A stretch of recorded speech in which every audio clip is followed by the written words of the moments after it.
दोस्तों, आप सभी लोग को इस सेशन में जुड़ने के लिए बहुत बहुत स्वागत है दोस्तों। जैसा कि आप सभी लोग जानते हैं कि हम लोग डेली बेसिस पे करंट अफेयर्स को डिस्कस करने का काम करते हैं, करंट अफेयर्स को डील करने का काम करते हैं दोस्तों। उसी क्रम में, उसी संदर्भ में दोस्तों, आज हमारे पास एक घटना है, सामने से निकल कर आ रहा है दोस्तों, जो यूपीएससी से रिलेटेड है, जिसपे हम लोग बात करने का प्रयास करेंगे, जिसपे हम लोग समझने का काम करेंगे। एक तरीके से समझ लीजिए एक केस स्टडी है दोस्तों, जिस पे हम लोगों को बात करना बहुत ज़रूरी है, जिसमें समझना हम लोग को बहुत ज़रूरी है दोस्तों। क्या मामला है, क्या घटना है, आइए हम लोग डिटेल में उस पर बात करते हैं, जानने का प्रयास करते हैं, समझने का प्रयास करते हैं दोस्तों। आइए, कहा जा रहा है क्यों चर्चा में है ट्रेनी आईएएस पूजा खेड़कर। एक मामला सामने से निकल कर आ रहा है दोस्तों। एक आईएएस ऑफिसर है जिन्होंने यूपीएससी क्रैक तो किया है, लेकिन यूपीएससी क्रैक करते समय इन्होंने गलत तरीके से एक विकलांगता का जो फर्जीवाड़े से विकलांगता कैटेगरी से इन्होंने एक तरीके से यूपीएससी क्रैक करने का साधन बनाया। यूपीएससी को क्रैक करने का एक मतलब एक विकलांगता का एक सहारा लिया, इनके द्वारा लिया गया है। इन्होंने कहा कि आँखों की रोशनी से, आँखों से हमें दिखाई नहीं देता है और मानसिक तौर पे हम लोग बीमार हैं, मानसिक तौर पे हम बीमार हैं, और ये विकलांगता कोटा से इन्होंने यूपीएससी को क्लियर करने का काम किया है दोस्तों, जो कि एक धोखाधड़ी तरीके से कहा जा सकता है कि एक फर्जी तरीके से इन्होंने यूपीएससी को क्रैक करने का एक क्रैक करने का कोशिश की है इन्होंने। तो इसी से रिलेटेड आज हम लोग इस पर बात करेंगे।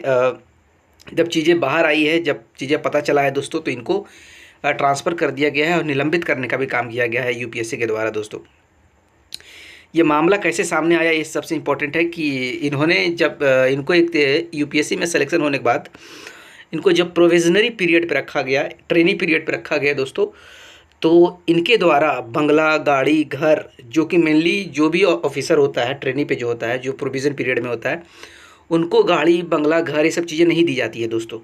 लेकिन इन्होंने प्रोविजनरी जो उनका ट्रेनिंग का पीरियड था, उसी समय इन्होंने अलग से अपनी जो था, अलग बंगला, अलग गाड़ी, अलग घर, अलग चपरासी के तौर पे इन्होंने मांग करने का प्रयास किया दोस्तों, जिसके कारण ये चीज़ें सामने निकल कर आई है और इससे रिलेटेड कई फर्जीवाड़े भी सामने निकल कर आई है, जिसके बारे में हम लोग डिटेल में बात करेंगे, चर्चा करने का काम करेंगे दोस्तों। क्या कहा गया है, चर्चा में क्यों है। हाल ही में पुणे की एक ट्रेनी आईएएस अफसर डॉक्टर पूजा खेड़कर, इनका नाम डॉक्टर पूजा खेड़कर है दोस्तों, यानी कि इन्होंने डॉक्टर की भी पढ़ाई पूरी कर चुकी है, अपने कार्यों के लेकर चर्चा में है दोस्तों। इसके प्रमुख बिंदु क्या क्या है। डॉक्टर पूजा खेड़कर ने नियमों का पालन नहीं किया है, ऐसा कहा जा रहा है दोस्तों कि इन्होंने फर्जीवाड़े तरीके से यूपीएससी को क्लियर किया है। वह वीआईपी नंबर प्लेट वाली अपनी पर्सनल ऑडी कार का इस्तेमाल करती थी, यानी कि वो अभी प्रोविजनरी पीरियड पे थी दोस्तों, यानी कि आईएएस तो क्वालिफाई की थी, लेकिन वो ट्रेनिंग पीरियड पे काम कर रही थी। उस समय ऑफिसर लोगों को कोई सुविधा, कोई खास सुविधा नहीं दी जाती है, एक नॉर्मल तरह ही उन लोगों को ट्रीट किया जाता है दोस्तों। लेकिन इसी समय में, ट्रेनिंग समय में, इन्होंने क्या किया है, अपना वीआईपी नंबर प्लेट वाली एक पर्सनल ऑडी कार का इस्तेमाल किया है दोस्तों, इधर उधर जाने के लिए इस्तेमाल किया है। इस ऑडी कार पर लाल बत्ती और नीली बत्ती लगाकर भी चलने का इन्होंने काम किया दोस्तों, जो कि एक तरीके से इलीगल बताया जाता है कि अब वीआईपीज़ जो होता है, लाल बत्ती, ये सब लाल बत्ती और नीली बत्ती, ये वीआईपीज़ का जो टाइम है, इस तरीके से वीआईपी का जो स्टाइल है दोस्तों, ये ख़त्म कर दिया गया था, लेकिन उसके बावजूद भी इन्होंने इसका इस्तेमाल किया है। उन पर ये एक आरोप और भी लगा है कि जिसमें पुणे के कलेक्टर कार्यालय से विशेषाधिकार मांगने के बाद विवाद खड़ा हो गया था दोस्तों। उन पर एक आरोप भी लगा है दोस्तों कि जिसमें पुणे के कलेक्टर कार्यालय से विशेषाधिकार मांगने के बाद विवाद खड़ा कर दिया था, यानी कि विशेष अधिकार मांगने पर ये सारी चीज़ें सामने निकल कर आया दोस्तों। अगर ये ऐसा काम नहीं करती, अगर इस तरीके का व्यवहार नहीं करती है, तो ये चीज़ें कभी सामने निकल कर नहीं आती दोस्तों। लेकिन इनके वजह से चीज़ें इतना कॉम्प्लिकेटेड हुआ और चीज़ें बाहर निकल कर आया, सबको पता चला दोस्तों। इसके बाद पुणे से उनका ट्रांसफ़र कर दिया गया है। कौन है पूजा खेड़कर, अब इनके बारे में हम डिटेल बात करते हैं, समझते हैं क्या है, कौन है, इनका बैकग्राउंड भी जानने का प्रयास करेंगे। आईएएस पूजा खेड़कर ने वर्ष 2021 में यूपीएससी की परीक्षा पास की थी। इसमें उनकी ऑल इंडिया रैंक 821 आई थी दोस्तों, 821 रैंक इनको मिला था। पूजा खेड़कर ने संघ लोक सेवा आयोग यूपीएससी को सौंपे गए हलफनामे में दृष्टि बाधित और मानसिक रूप से बीमार होने का दावा किया था दोस्तों, यानी कि इन्होंने विकलांगता का एक तरीके से सहारा लेने का प्रयास किया है दोस्तों। पूजा, इसमें देखिए साफ साफ लिखा हुआ है कि पूजा खेड़कर ने संघ लोक सेवा आयोग को सौंपे गए हलफनामे में दृष्टि बाधित और मानसिक रूप से बीमार होने का दावा किया था दोस्तों। परीक्षा में सिलेक्शन के बाद पूजा को दिव्यांगता की पुष्टि के लिए मेडिकल टेस्ट से गुजरना पड़ा दोस्तों। यानी कि उन्होंने जो पेपर जो सबमिट किया था उसके बेसिस पे यूपीएससी ने उनको उससे जांचने और पड़तालने का काम शुरू किया दोस्तों। यानी कि उसको पता करने का प्रयास किया यूपीएससी के द्वारा, उसे पता किया जाने लगा कि वाकई में कैंडिडेट विकलांग है कि नहीं दोस्तों। तो उसमें भी इन्होंने फर्जीवाड़ा करने का काम किया, उसमें भी इन्होंने धोखा देने का काम किया यूपीएससी को दोस्तों।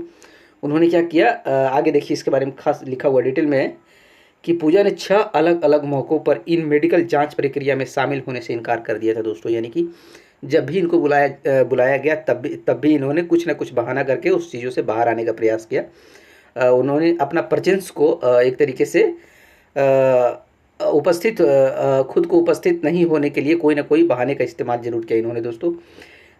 दिल्ली के एम्स में उनकी पहली मेडिकल जांच 22 अप्रैल 2022 को थी, जिसे उन्होंने कोविड पॉजिटिव होने का दावा करते हुए छोड़ दिया। यानी कि पहली बार जब उन्हें 22 अप्रैल 2022 को एम्स में मेडिकल चेकअप यानी मेडिकल वेरीफाई कह सकते हैं आप दोस्तों, मेडिकल वेरीफाई के लिए जब इनको बुलाया गया तो इन्होंने कहा कि मुझे कोरोना पॉजिटिव हो चुका है, यानी कि मैं कोरोना से अफेक्टेड हूँ और मैं नहीं आ सकती हूँ दोस्तों, ऐसा इनका कहना था। इस बहाने के आधार पर उन्होंने पहला मेडिकल जाँच को छोड़ दिया था, उससे बचने का प्रयास किया था इन्होंने।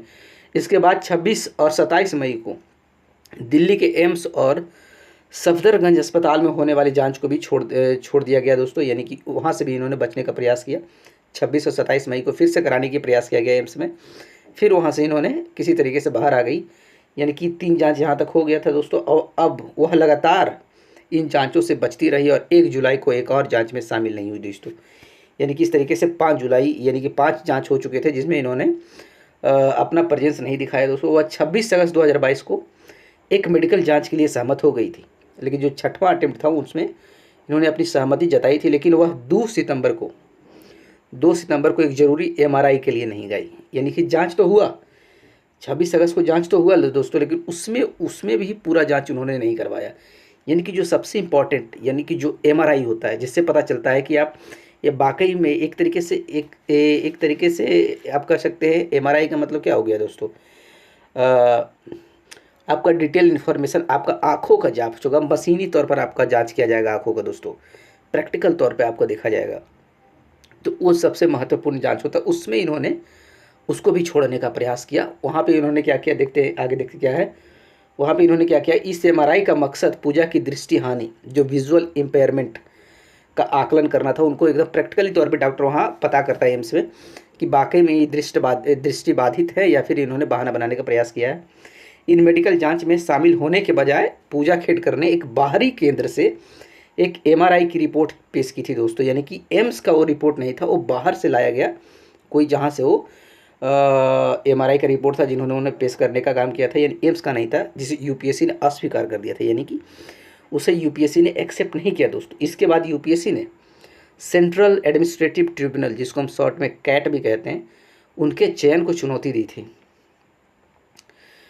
जिसने 23 फरवरी 2023 को इनके खिलाफ फैसला सुनाया गया दोस्तों। यानी इसके बाद यूपीएससी ने सेंट्रल एडमिनिस्ट्रेटिव ट्रिब्यूनल में उनके चयन को चुनौती दी थी, क्योंकि उनका चयन कर लिया गया था दोस्तों। लेकिन यूपीएससी के द्वारा फिर 23 फरवरी 2023 में जब मामला सामने आया तो इन्होंने यूपीएससी के द्वारा सेंट्रल एडमिनिस्ट्रेटिव ट्रिब्यूनल में जो एक तरीके से कोर्ट की तरह होता है दोस्तों, उसमें इन्होंने चुनौती देने का काम किया, जिसमें 23 फरवरी 2023 को इनके खिलाफ फैसला सुनाया गया।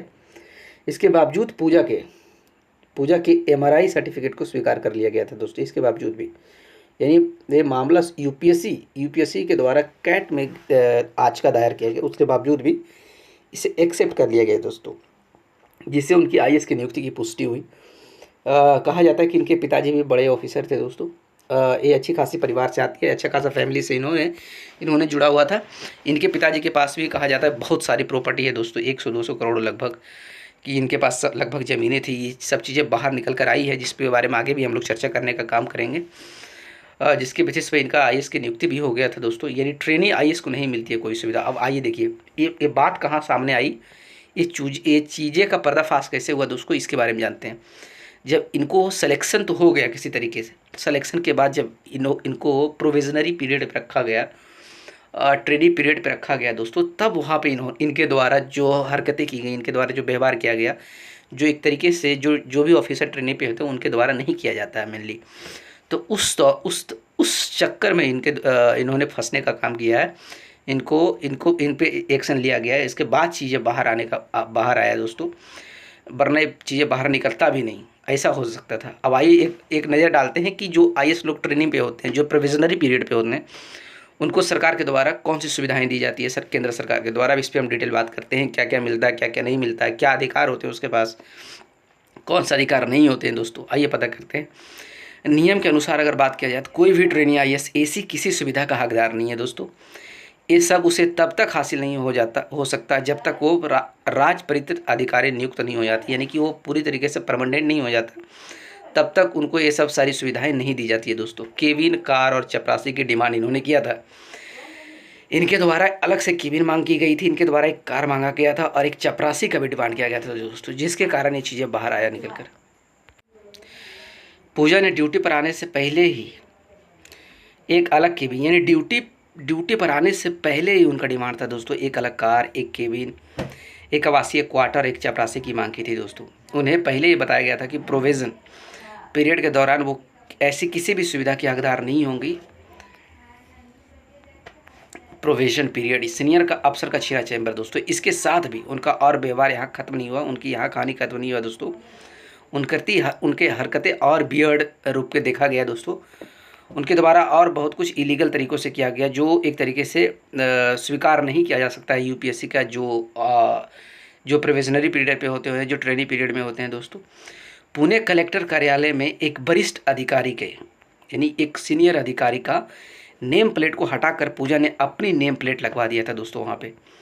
उनके द्वारा ये भी हरकत की गई दोस्तों, अपने नाम का letterhead, visiting card, paperweight, राष्ट्रीय ध्वज, नेम प्लेट, शाही मोहर, इंटरकॉम आदि उपलब्ध कराने का निर्देश दिया था दोस्तों। उसके बाद चीज़ें इतना कॉम्प्लिकेटेड हो गया है दोस्तों। क्या गया उसके बाद, क्या गया, इनको ट्रांसफ़र कर दिया गया है।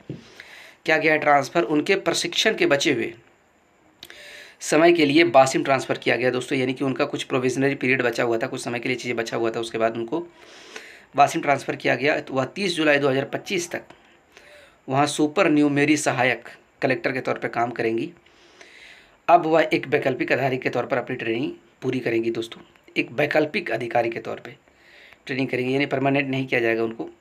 इससे अभ्यास प्रश्न क्या निकल कर आते हैं। हाल ही में चर्चा में रही पूजा खेड़कर का संबंध किस राज्य से है, इसका सही उत्तर महाराष्ट्र होगा दोस्तों, यानी घटना पुणे की बताई जा रही है। आप सभी लोग को हमारे सेशन से जुड़ने के लिए बहुत बहुत धन्यवाद। आप लोग अपना ख्याल रखिए। जय हिंद।